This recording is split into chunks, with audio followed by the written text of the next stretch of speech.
Wine Wednesday, getting started a little bit late here. And it is a beautiful summer Wednesday in the Okanagan. So we thought, what the heck? Why don't we blind taste Carl? That would be fun, hey? And then maybe this can be a bit of a standing thing we do. I don't know. We'll see how it goes. But we taste so many wines every day. So we thought, might as well share some of it with you guys. So I've got bottle number 1, bottle number 2. See, it's like Christmas. And bottle number 3, which was wrapped in origami paper. I think I have an idea of what's in bottle number 3. Really? Yeah, there's a very unique nose that I may have smelled that late last week. So I mean, it's a very unique. So anyway, we'll see when you open it up, but I may have an idea what's in there. The other 2 are very unknown, very muted right now because they were pretty cold.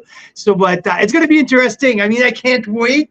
I don't think that the goal is necessarily for me to find out what's in these glass. I think it's a little bit to give me my complete unbiased opinion on a wine, right? So because I got caught into a few things lately. It's to rate a wine knowing what's in there. So I read the wine at I rate the wine as I know exactly like the previous vintage. I know what's my expectation are. So sometimes I'm just wondering, am I just rating purely what's in the bottle?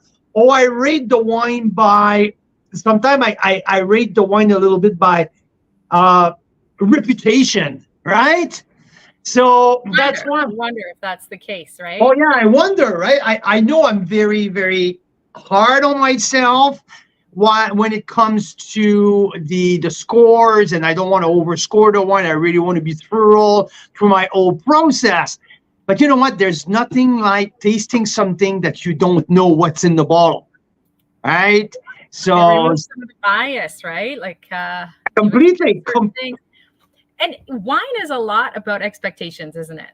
If there's an expensive wine, you have a certain kind of expectation. If the wine is really inexpensive, you have a certain expectation. If it's from a certain region, you might have a certain expectation, right? So you are 1000% correct, Mira. And I think, like, you know, sometimes I myself too, I critic pretty. I'm easy to critic the competition, right?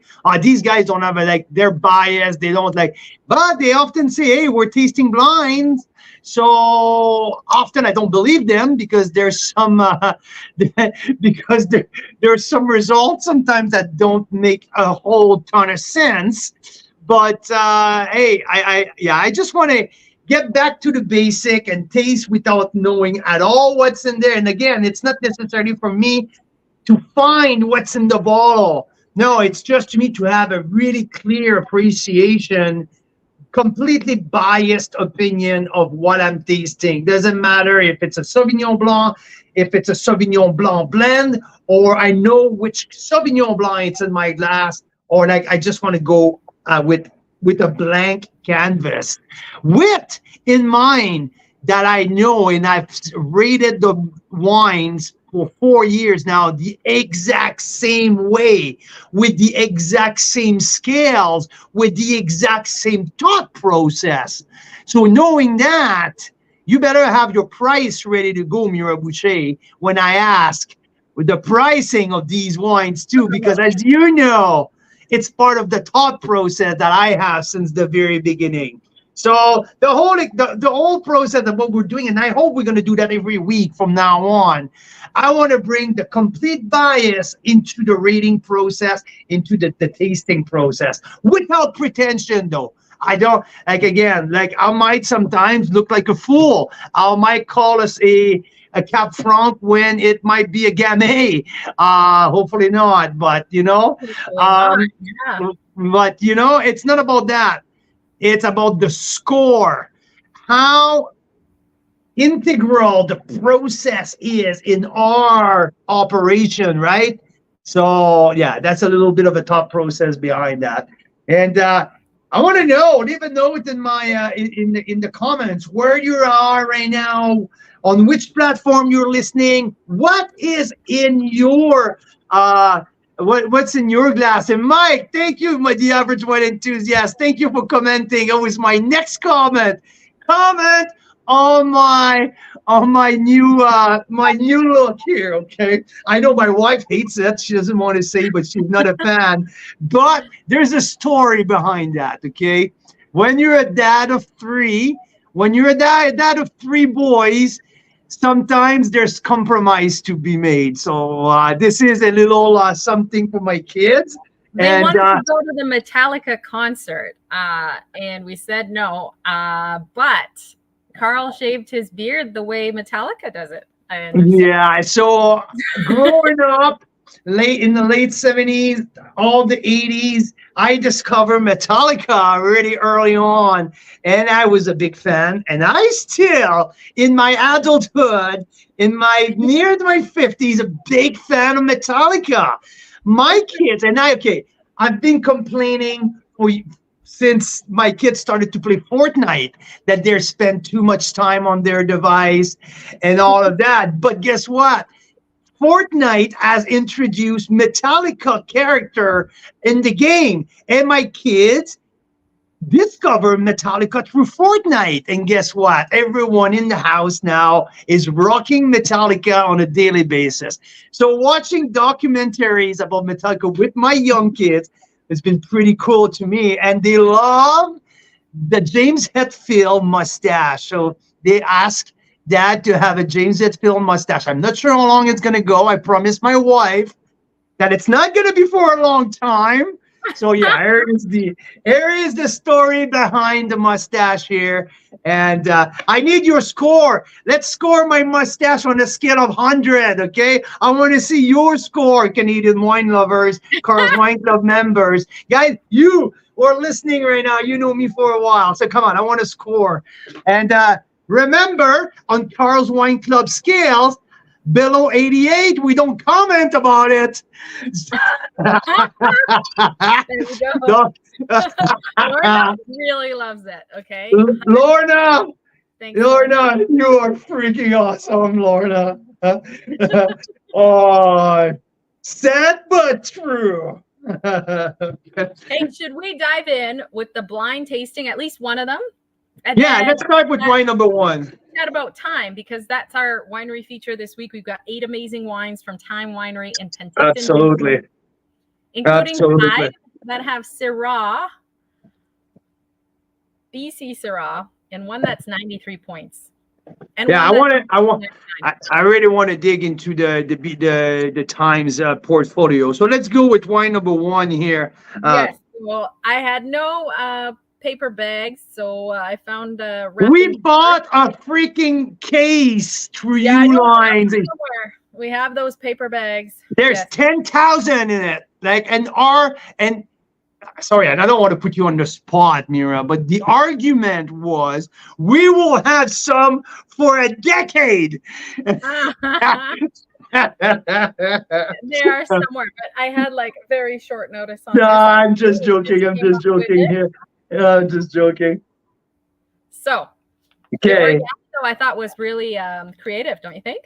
I think it's freaking fantastic. Absolutely fantastic. That's the origami paper we bought about 10 years ago that no one's used. No, I found okay, so the nose is very interesting on wine number one. Wine number two, like there's something I've never smelled before, but wine number one is there's a nose, I would say. I hope I didn't get your 1 and 2 mixed up, but okay. I don't know. You had one thing to do, Mira, for God's sake. One job. Dog, who had one job to do. And you know what? We're not screw caps, so I had to unscrew the bottles. I'm not used to this, you guys. I have like a wine guy that does this all for me. So it's hard enough. It's hard enough to find what's in the bottle without knowing what's in it. So don't fuck it up. Okay. I don't think I did. I just tasted them. Did not fuck it up. No, I got the numbers right.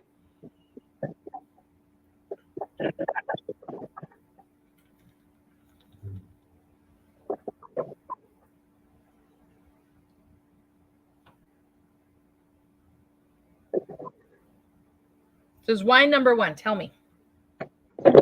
That's what I'm tasting right now. Mm-hmm. Nice acid. This wine is a young wine. Pretty crisp, actually. Crisp and pleasant. Like I said, bright acid. It's flowery. There's a little white flower on the nose. Crisp, bright, mouth-watering. A little bit of orange. Honeysuckle.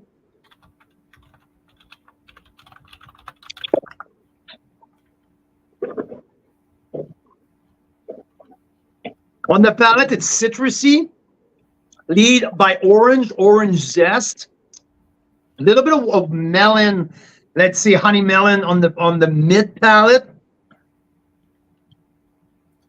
Yeah, what mouth-watering finish. Not a yeah, to me, there's no oak in there. It's stainless steel, straightforward.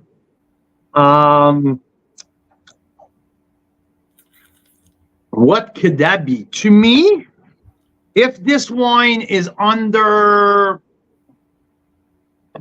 $23, it's a gem. Okay. An absolute gem. But they're realizing that there's not a ton of wines at that price. It's still, even at $25, let's say, it's a really a summer. It's patio summer style. It's kind of a dustiness on the nose as well. So I give that wine. Can you tell me the price? I have to remember what. Yeah. Huh? I'm not that advanced with the price. No. Well, I can unwrap it. Can we unwrap it? I can unwrap it just so I can remember the exact name, the vintage and everything. I'm not okay. Okay, 1 sec. I think I know. Okay. I mean, geez, is it? It's not a Semillon, definitely not. Would it be a Riesling? It's not that mineral like flinty Riesling. Yeah, completely I gotta different. say, the point is not to put you on the spot. It's just No. kind of fun. I would say that it doesn't have the Sauvignon Blanc smell, so it's definitely not that. But might be maybe an Ontario Sauvignon Blanc. It's not BC, that's for sure. So No. You want me to tell you? Yeah, is it a weird varietal? Is it a blend? I'll find the I like it. So the whole point is, if it's the right price, it's a 90 point. It is a 90 point wine because it's very enjoyable. It's very well structured. I love the acidity. There's enough weight on the mid palate. Now So basically, unless I come back and say, oh, it's a $40 wine, you're going to be like, no, this is a 9-point wine, which to you is a wine that not only would you buy again, but you'd kind of like recommend to others, right? It's one of those wines that's like, oh, yeah, wine, right? Yeah. Would it be a early harvested Viognier maybe? But no, it's definitely not a heavy style. It's super lean and clean. So I was confused. So are you ready for this? Let's unwrap it, and then I have the wine here. See if I can find the price, because if not, we might have to play back a video. So this, my dear, is from Quebec, from La Belle Province. Okay. It's this is where I was confused because it says Domaine Les Brames on the top, but then it says Léon Courville Vigneron. Léon Courville, yeah, absolutely. That's a Vidal. That's where the flowery comes from. Yeah, crisp, dry. This is cool, man. This is a really cool wine. Yeah, And I it's think I paid $25 for that. yeah. So I gotta find it on their website. Otherwise, I do have the little clip when we picked it up from the SAQ off the shelf. I'm pretty sure we have the price on there. So it is not their reserve collection. I'm on their website. It is here it is. $19. There you go. Hey, plus Quebec tax, so 32, right? So, funny, the Quebec tax is 0.005% less. It's 14.995 or something like that. They don't want to say 15, Yeah, exactly. They didn't want to be the same. They want it to be a little bit different. So Absolutely. You know what? It's real at 1999, baby. I mean, 19, just 19. It's 19 plus tax. So with tax, let's say it's like a $22 Ontario wine or something. Hey, it's well priced. It's well done. It's enjoyable. And at the end of the day, that's what wine is all about. So now there's that stigma of hybrid that, hey, I don't drink hybrid and this and that. But this at this stage, this is freaking good. I mean, yeah. To me, and what's important in that conversation here, without knowing at all what was in there, it's a very enjoyable wine. Very enjoyable wine. And again, the bright acidity makes it and I hope when people listen, and I often talk about acidity because it's one of the critical component of the structure of a wine. It's not something that it's unpleasant. That's what makes the wine pleasant or not. I mean, so yeah, great wine, well done, and I'm at 90 plus at that point, at that price, definitely 90 this plus. Is kind of how Carl works with his points. If the price surprises him in it's more expensive or less expensive, it might change the score by like a plus or a minus. Yeah, half a point. That's where the half a point often comes to fruition, right? It's like, why is it? Where's there's a plus or a minus here? Oh, it's just because that the price came into the equation. I was really surprised. So yeah. Yeah, Mouchedre makes a nice Vidal, Mike says. Hybrids can be fun. Henry Pelham Baco Noir comes to mind. Yeah, I mean, they can be fun. They can be well done. And Mike, the average wine enthusiast on YouTube, was kind enough to point us in that, because we were really like not interested in trying the hybrids in Quebec. And then we went and tried to go to wineries, and there's only like 2 wineries in the whole province that don't have hybrids only. Right? So we have another wine from Quebec, a Chardonnay, that we will have to try another time. But yeah, it's good to get started on that Vidal and to know that like great pricing, and it's a hybrid, but it's very enjoyable. So it's great for like just a simple wine on the patio, something like that. Works really well. Your next one, Carl Boucher. Should we talk about also a value? Eh?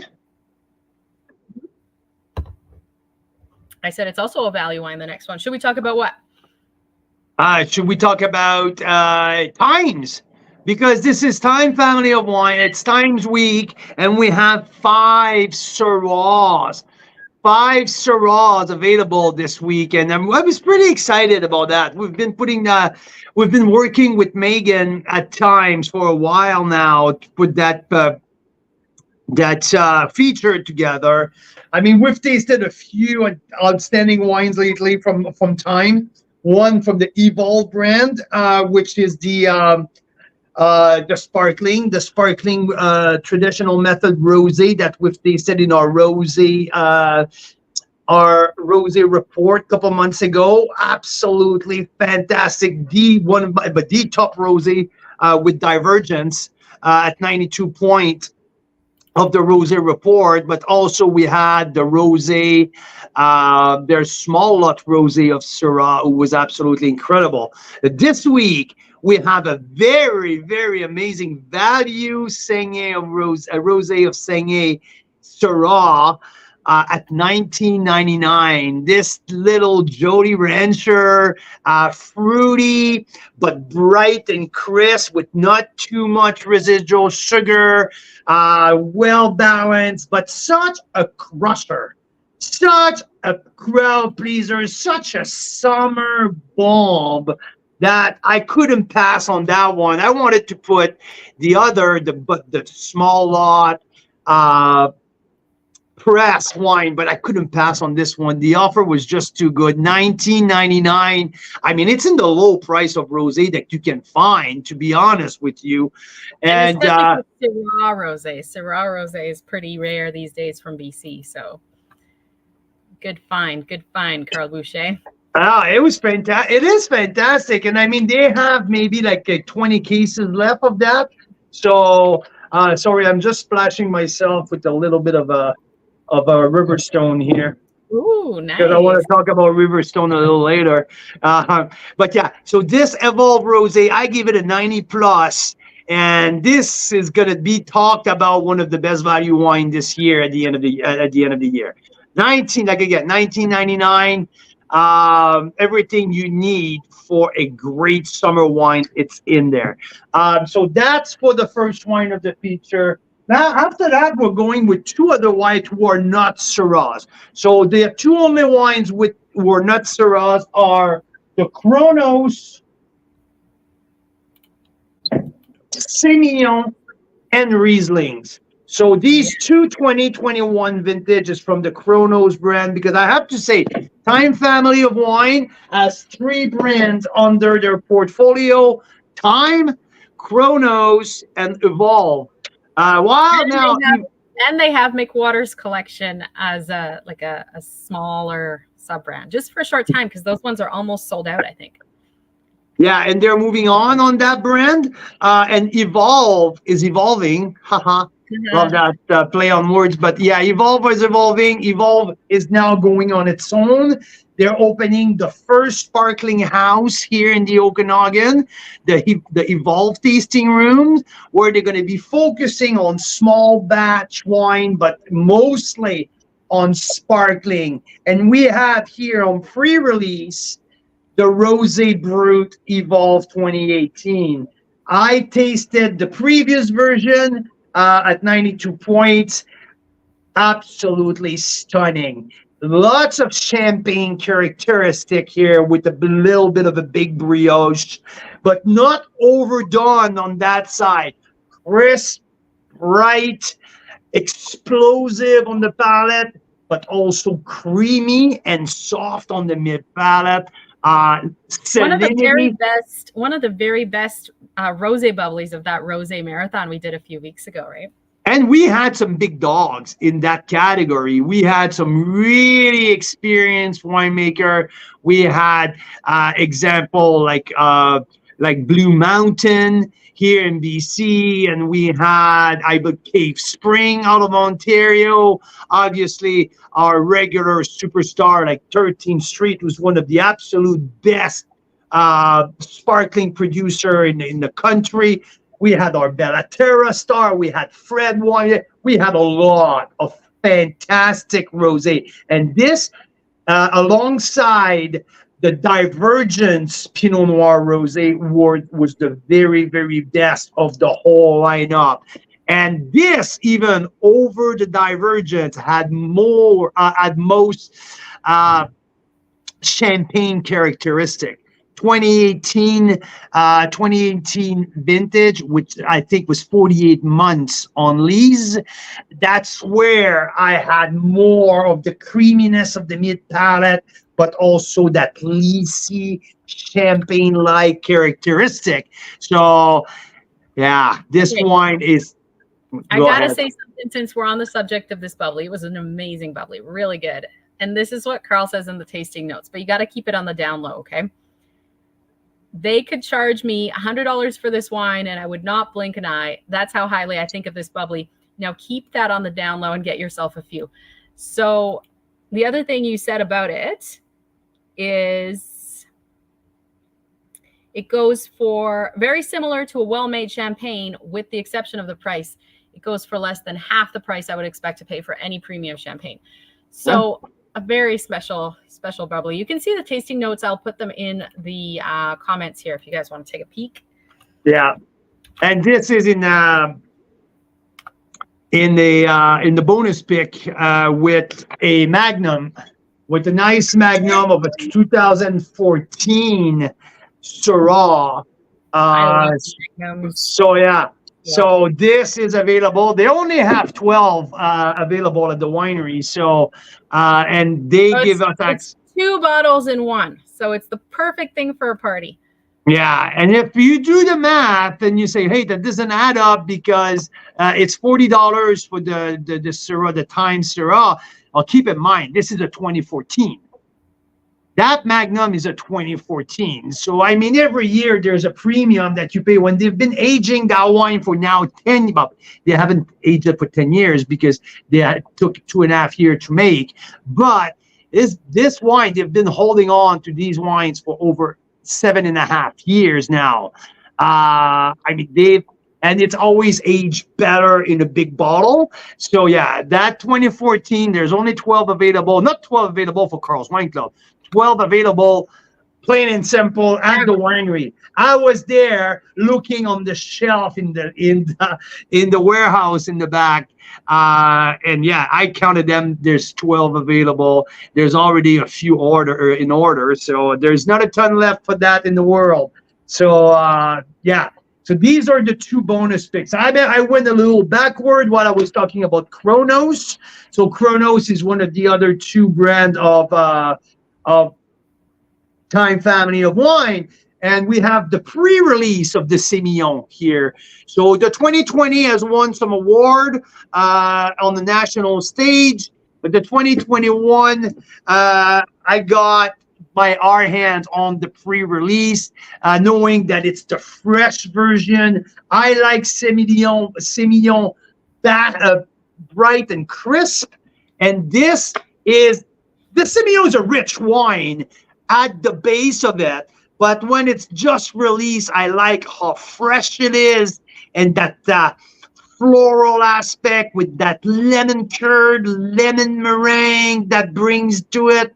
And yeah, the floral, but also that little spice at the end, white spice of a white wine, and that bright acidity. This one is not on the mid palate, but the acidity, the little tartness at the very end of the wine really finished the experience on a bright note. I quite enjoyed that Semillon.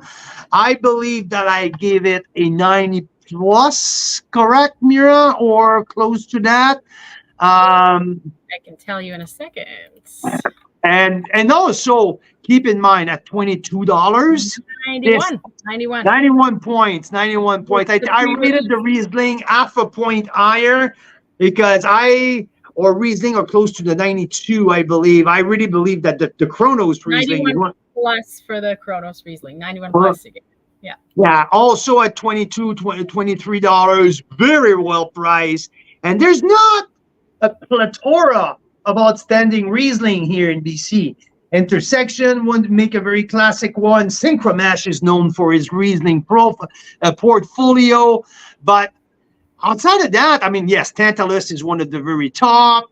But this has to be part of some of the best Riesling here in BC. Really, really, really well done. Great balance between the softness and the honeysuckle. It's not a sweet wine by any mean. There's a little bit of tropical fruit, but mostly lead by citrus and green apple. Nice flinty minerality. And I think I put it in my notes. It kind of reminds me of great Riesling from Ontario. I kind of compared that wine to the Love by Lou a little bit.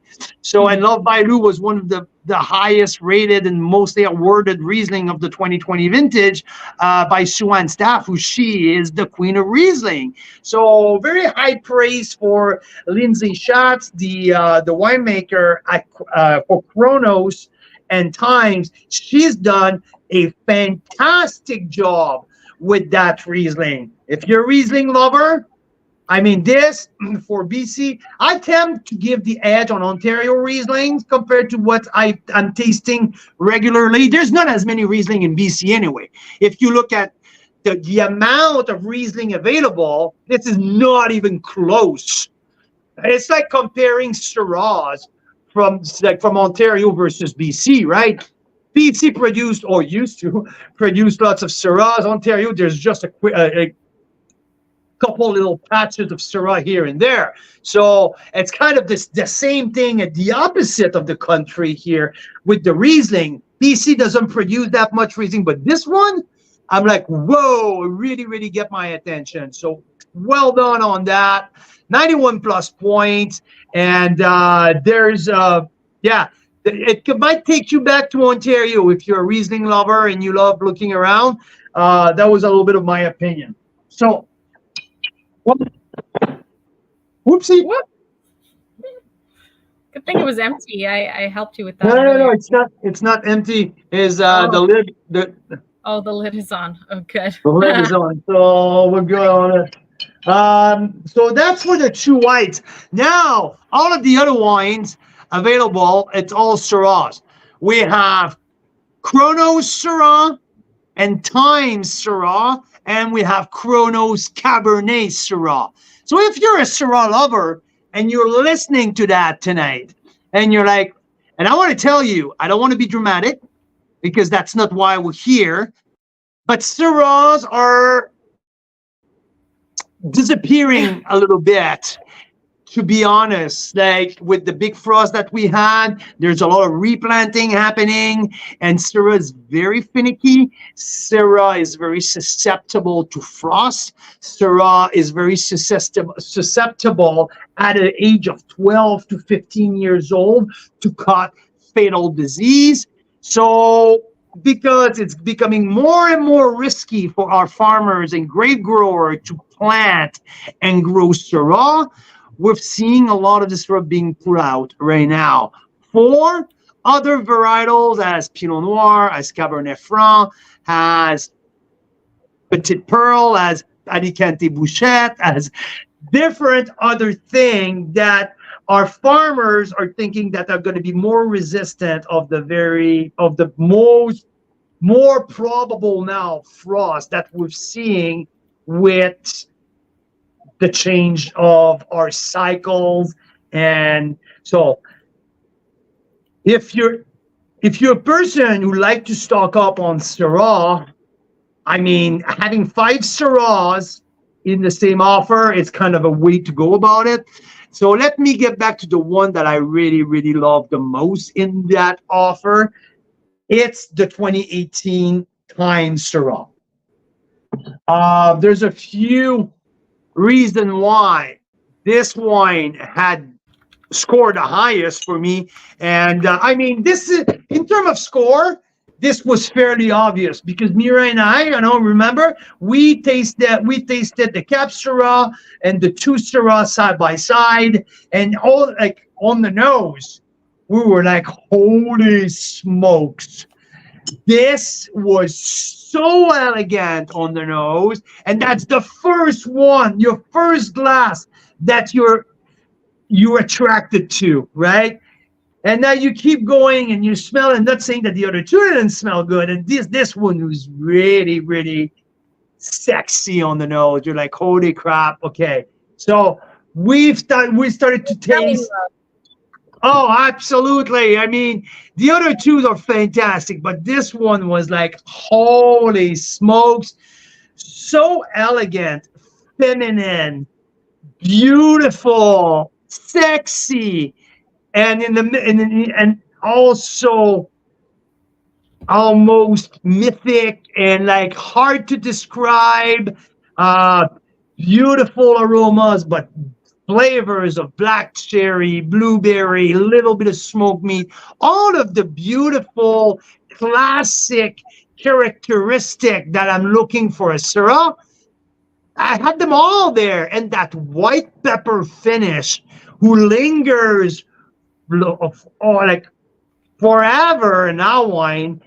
was there. So, I mean, yeah, that was a 93. I almost went 94 points.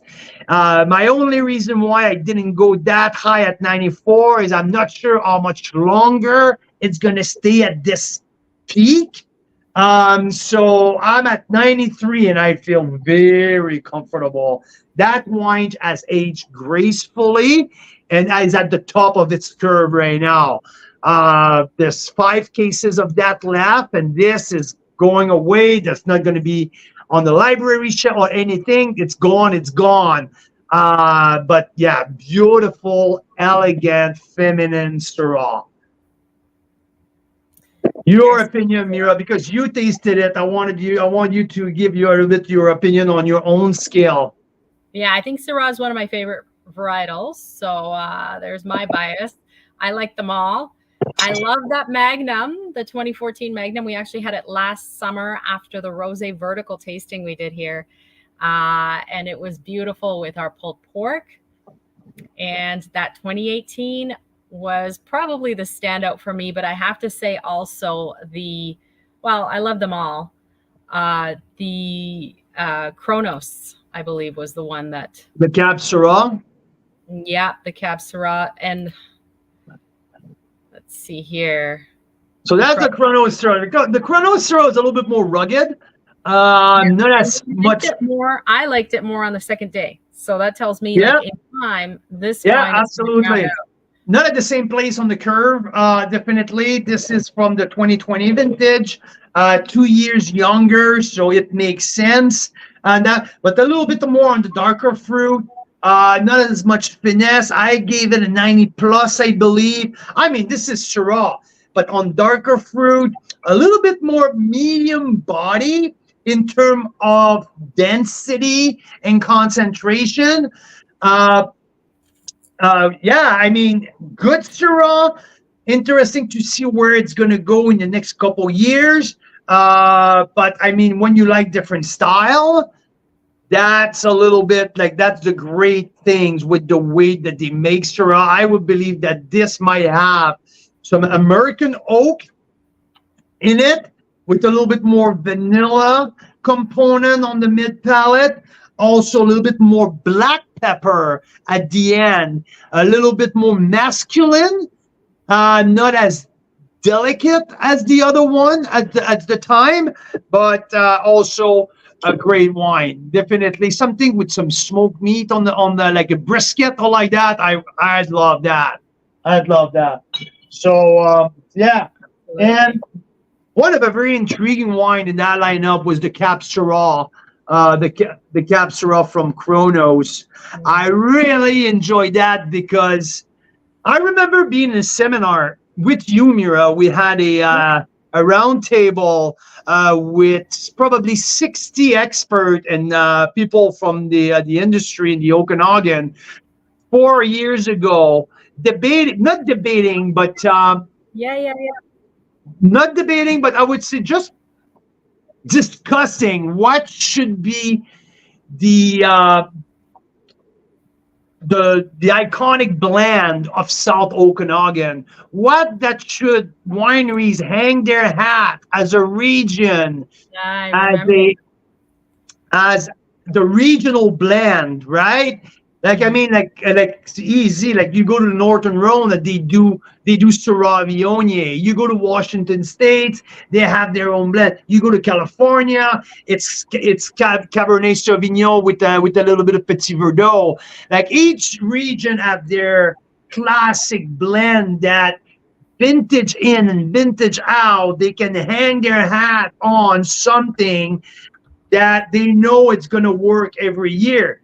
So sitting there with that bunch of experts, and I took the podium for a bit, and I was saying that I would be intrigued to see what Cabernet Syrah, and that because I believe that going exclusively with Syrah would have been too risky due to how finicky Syrah can be. And look, we're 5 years later or 4 years later, and we're running exactly into what I was talking about that day.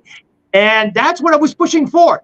Cabernet Syrah should be something that the South Okanagan Winery should entertain to do every year. And darn it, this was it's poster child. It's a poster boy. That's what I'm talking about. Full body, a little bit more directional because of the Cabernet Sauvignon. That dark cherry with the splash of Cap Franc, and that beautiful blueberry meaty component of the Syrah. All of these elements together are absolutely like this. I like it. It's a low, like it's like at 12.5 or 12.9% of alcohol. It's not about power in terms of alcohol, but more about nice tannin and nice structure. And I loved how the Cabernet Sauvignon was right at the forefront at the very beginning, and the Syrah comes into the equation slowly while you're tasting it.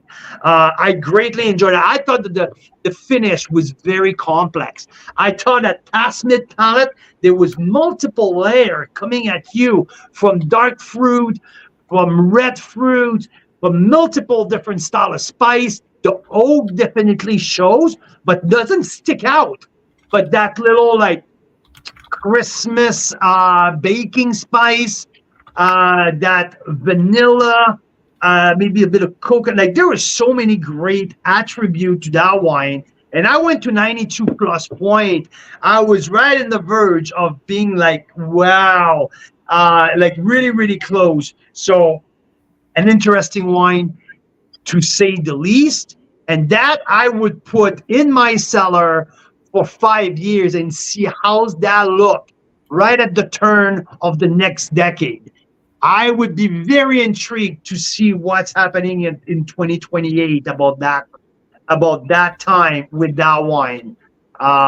So yeah, that's my 2 cents on either the 100% Syrahs or that very interesting Cabernet Syrah blend, Syrah Rosé, back vintage library Syrah Magnum, and the 93 point Syrah. So here we are. This is a very, to me, to my opinion, a highly anticipated Syrah feature that I wanted to do for a while now. And here we are. I think Mira can re-put the post the link in the comments here. But Mira, do you have a 1 or 2 sentence for us regarding your opinion on that feature? Well, bam, bam. It is awesome. I think one thing we need to mention here is we followed TIME for a while. They were one of the early wineries we featured early in the club. Like I'd say one of the top first 15 wineries or so. And they have really changed and grown since we've gotten to know them in the sense that wines have always been of consistent, great quality. That's a given. But it's really nice to see, like, they've come under new ownership in 2020, I believe, with the passing of the founder, Harry McWaters, who was just such an icon in the Okanagan here. They were purchased by a local family, the Mayert family, in 2020. And that family has done an amazing job stewarding these brands, reinvesting in them. And I'm really, really excited to see what they do with the Evolve brand as it's becoming the first true bubbly house of the Okanagan. So they've got a new location. It's going to open really soon. You can drive by it. It's on the Naramata Bench. Beautiful views.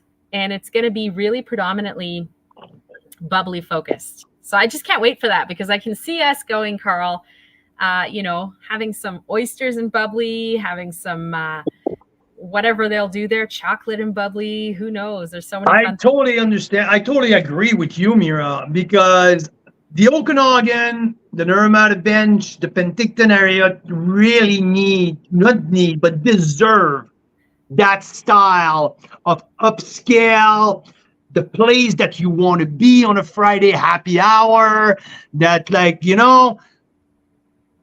not the connoisseur, but like the people who really know and enjoy a good glass of wine in a top-notch environment with fantastic view. I can see that place becoming a hot spot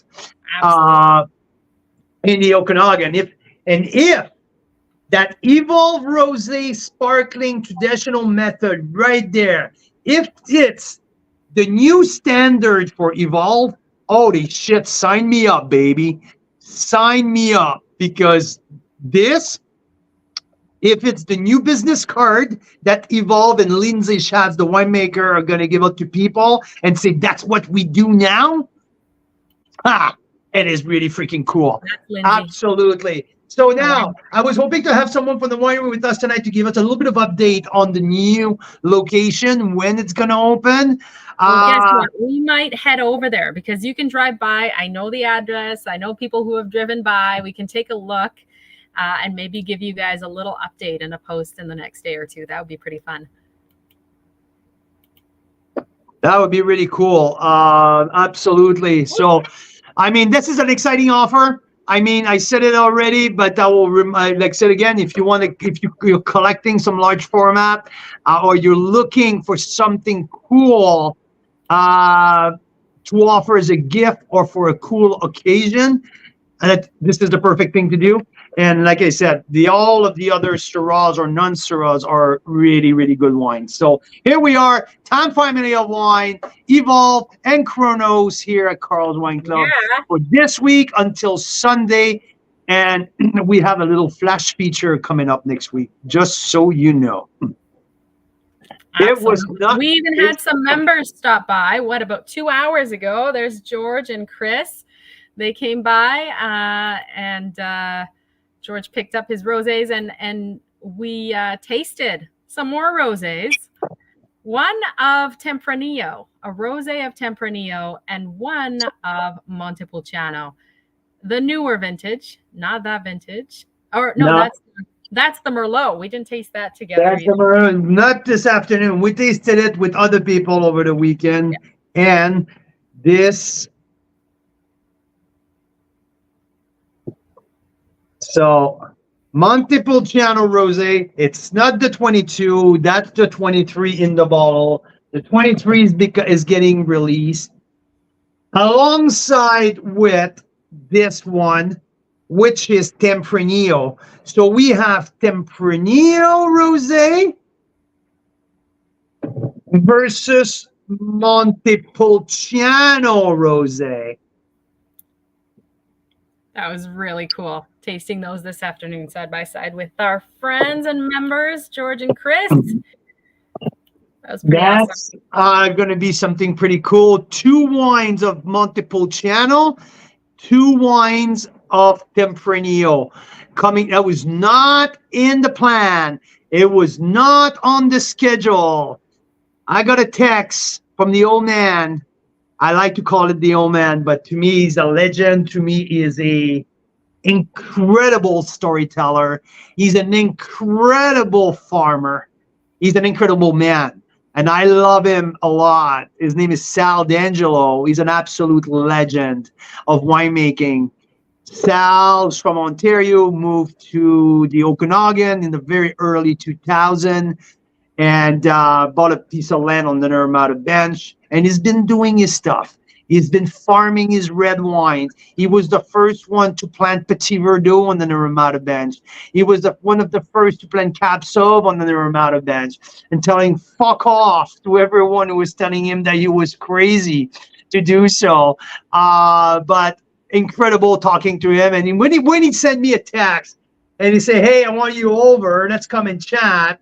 I just love to listen to his stories. He's an incredible storyteller. He has so much background and so much baggage with him. Like I love listening to him. And unfortunately, my amazing social media and memory recorder partner was not with me that afternoon. So as 2 men who has conversation, I don't follow someone with the camera to record what he's saying, but sometimes I just wish I did. Hours, I was like, did you take any pictures or anything? He's like, oh, no. But we have the wines for you. We've been tasting them this week. We'll have the tasting notes ready for you, and that will be coming next week as a flash offer. You got 2 more wines to blind taste. Do you want to do that real quick for me? Yeah, I do. Get to your number 2 wine there, like this one. I think it's a Sauvignon Blanc. Really? I think it doesn't have that super bright grassy nose.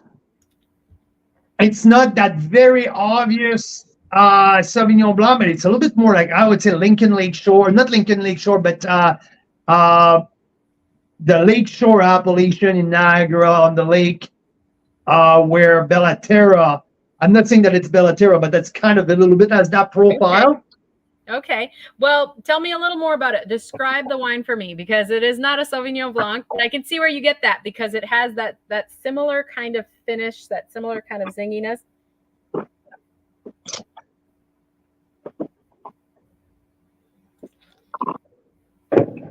There's definitely that zinginess, super bright finish, crisp, spicy. It's citrus. This is lemon peel, lime juice, with just a tiny bit of honey suckle around it. It's almost like there's the brightness of a Riesling, to be honest with you. There's definitely like the acidity of a Riesling into that. The more I taste about it, yeah, Jesus Christ, that's a Riesling. Nice. No, I don't know. But do you want to know? I feel like there's a bit of hope. That's why it turns me off. That turns me off, but throw me off a little bit. Yeah, please. Oh, before, no, whoa. I want to give it a score. That's the whole point. Okay. So if it's the $25, if it's a $25 wine, I give that wine. This is really good. It's really, really good wine. Yeah, it has to be a Riesling.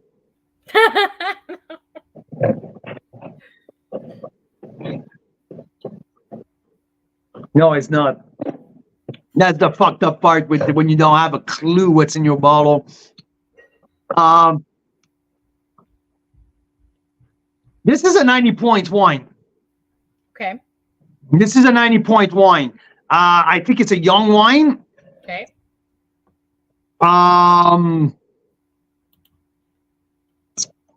Might be not the new release, but maybe like the 21 vintage.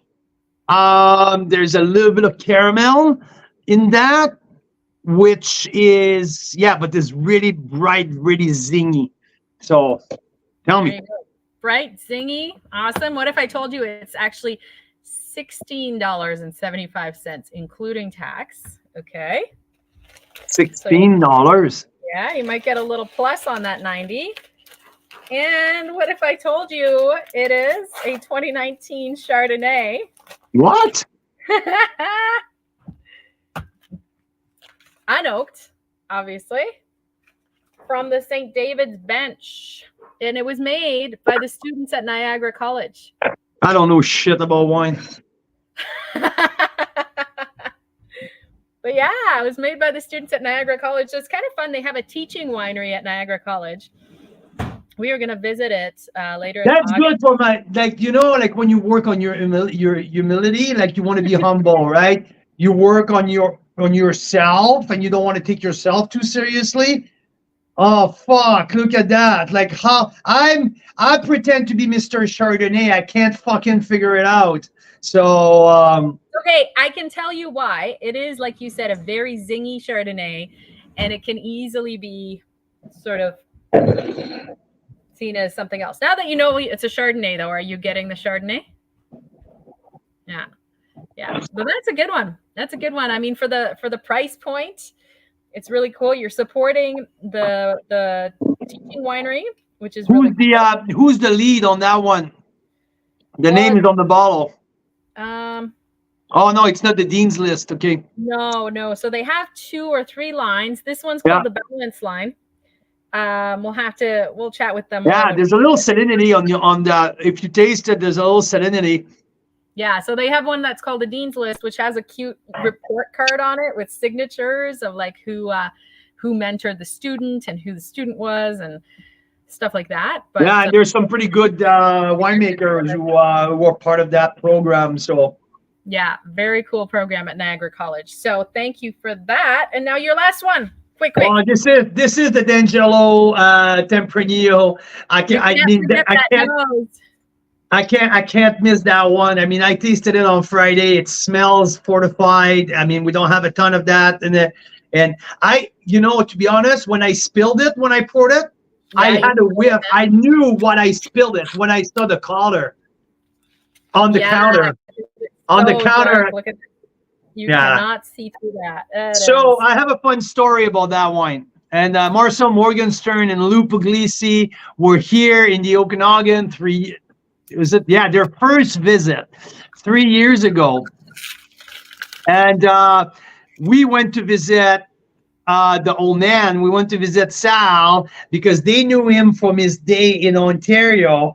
And so we went to visit Sal, and we went to walk the vineyard. These guys shoot shit for 2.5 hours talking about the old days in Ontario and how messed up the Ontario government is and how fucked up is with the LCBO. And it was just incredible to listen at. And at the end, we tasted his wines. And so Sal went in his warehouse and he came back with a bottle with no label. And Marcel goes in the tasting room to tell his daughter, Sal's daughter, to how much do I owe you for that wine, and just to picture how mythic and how the old man does his own stuff. His own daughter, who runs the freaking winery, didn't even know that Sal had a 7-year in the making port. So this was aged for 7 years in barrel. I tasted that Friday. I tasted it 2 years ago. I'm tasting it again today. But what I told you, Mira, I will let you tell our listener what I told you about that wine when I came back on Friday. What was my word? I know you liked it. About possibly being the wine of the year on the wine of the year list. It's wine of the year material. Yeah, and that's truly what I think about that Tempranillo port style. You serve it a tiny bit chilled. That's how I had it on Friday. Okay. Incredible. It's dark chocolate, it's tobacco, it's pipe tobacco, it's chewy tobacco leaves, it's espresso coffee, it's dark fruit, it's black currant, black cherry. There's herbaceousness in that. It's cigar. It's everything you want.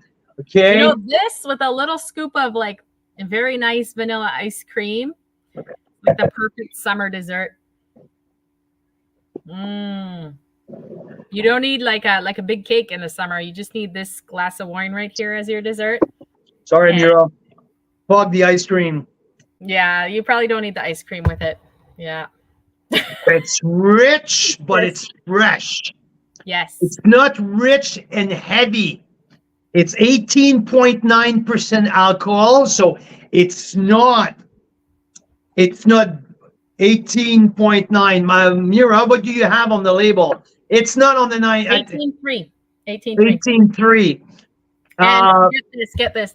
97 grams per liter RS right on the back there. Yeah, I mean, you're not at 225 like some fake port that you can find on the market. There's a freshness and there's an herbaceousness to that. It's an absolute beauty. You fill the barrel, you have the tannin, you have that softness, sweet. To me, it's sweet tobacco leaves with a little spread of caramel and vanilla. It's fantastic. It's fantastic. It's more than fantastic. It's spectacular. I rate that 94 plus. We'll see where I go in the next day or so. I'm glad that you have it open, because tomorrow will be fun to serve that to our guests who are coming over for dinner.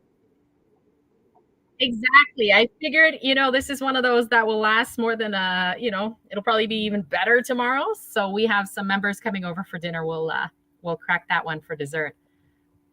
Bring it out for dessert. Mm.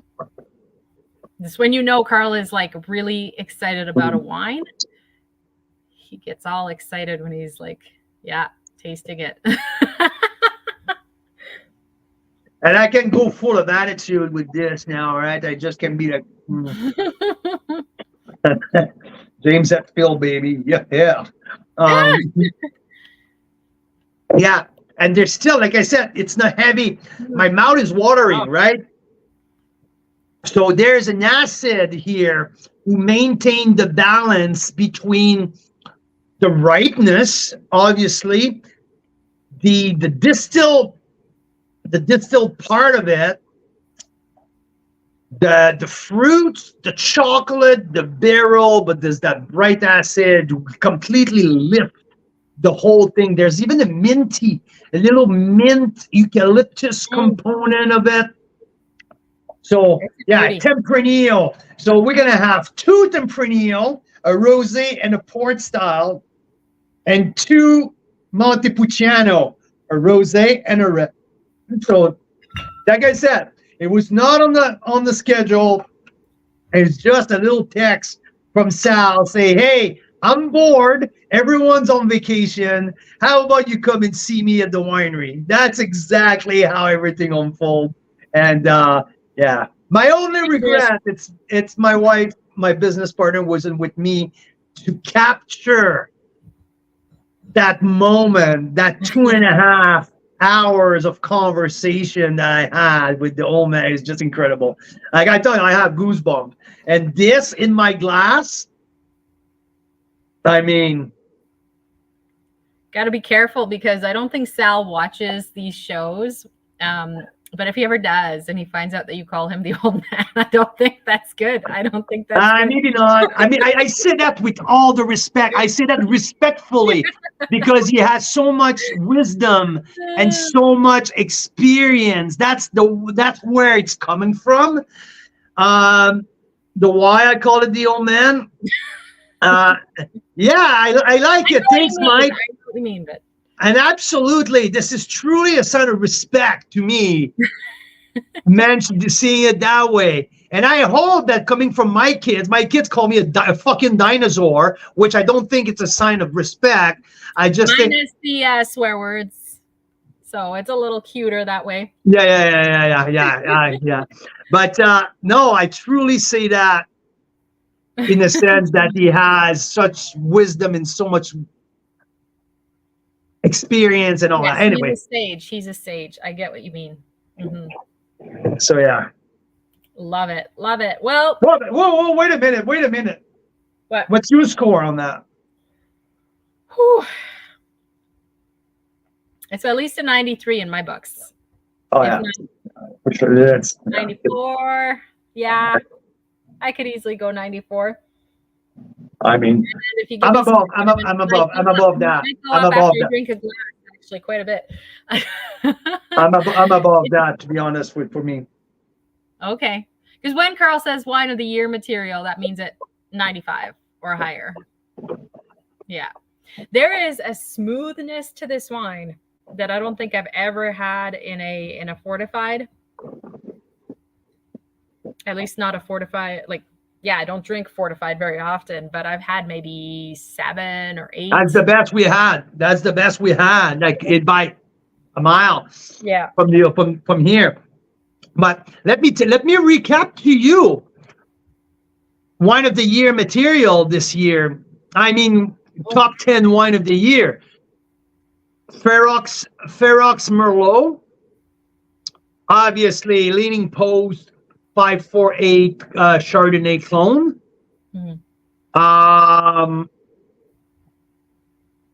One of the Rust Syrah maybe? That you maybe. Is there a bachelor? I don't know if there's a bachelor with 95, but We have definitely not done. We have traditional not age done a Chardonnay. bachelor. We have not done a bachelor this year. Oh, you're Uh, right. we did it in December. Now might change with our trip in August. Um, Riverstone, the Silva. I mean, I'm just looking around. There's also Chardonnay from Peak. Um, one of the, I think it's the Pine. Um, Yeah. the Pine Chardonnay is definitely there at 9, like one of the 95. And I think that Chardonnay 548 from Leaning Post is in his own category so far. There's nothing close to that level on the top with the top 10 wine of the year. Top 10. Uh, geez. Stonebridge. Do we have maybe? Oh, Dobbin might be something with their Riesling. Riesling was pretty One of the spectacular. Dobbin, I think that I tasted in the tower in April, might be right around that, definitely. Wow. So there's that. Um, Stratus, maybe something. I don't know, but there's not a ton so far that I can name on the top of my. And this, oh, it's good. It's good. Right in there. It's right in the top. Definitely Yeah. probably top 5, right? Yeah. Well, It's I'm not sure top 5, but I'm sure top 10. As we speak, it's top 10 for sure. So incredible. I'm impressed. I'm pleased. I'm excited, and oh yeah, my God. I know. Eh? So there's nothing that sticks out about it, Nope. in the sense that like sometimes you try fortified and you get the alcohol a bit, or you get it's a little sweet or something. Like this Yeah. is just so smooth and gorgeous. Seamless. Yes, that's the word. Yeah. Seamless. Mm-hmm. Keep going, baby. Yeah, it's nice. Yeah. Really nice. So yeah. Anyway, it's time. Right. It's time, Family of Wine Week here at Carl's Wine Club. Get your Syrah fix while it's available and still possible, because there's 5 spectacular ones starting at $19.99 for that rosé Syrah. So it's an awesome week to try those out. Yeah, you're bang on. You're absolutely bang on. And get your fix. Stay with us. Tune in.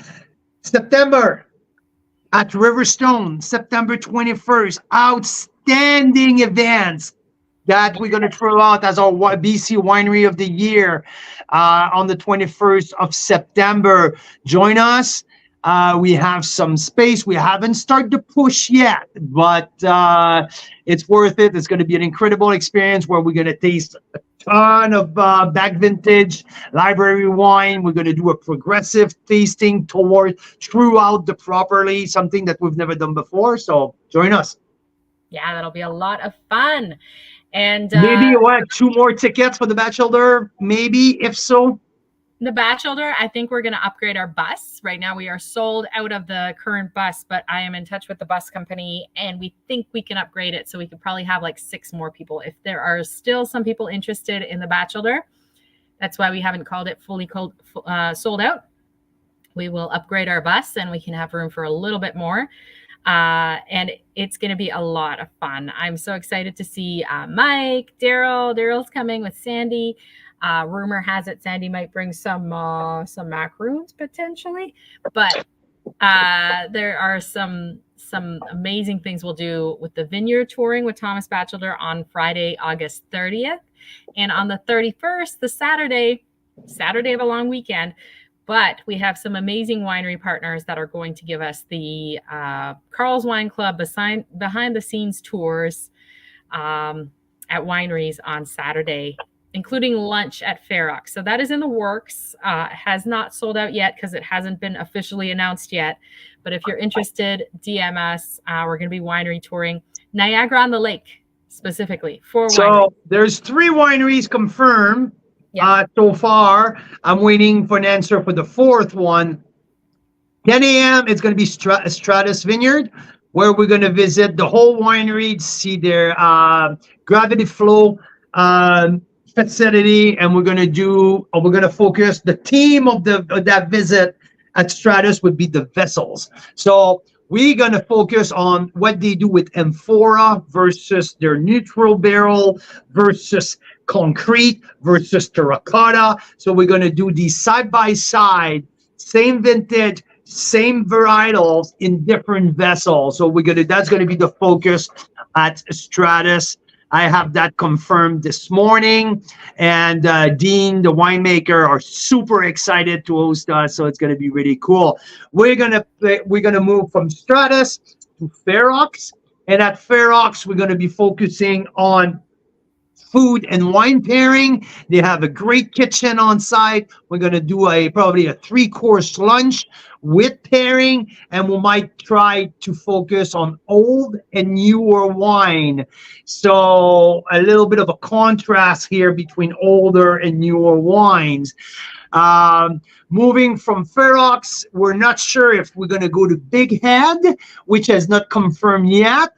But Mira's special request was to go to Big Head, so I'm waiting for Jacob. If Jacob, you're listening, give me a call, for God's sake. My wife wants to go visit, okay? And so... But if they're too busy, we will find another one that is super fun. Yeah, I have a couple of others in my back pocket that we can substitute.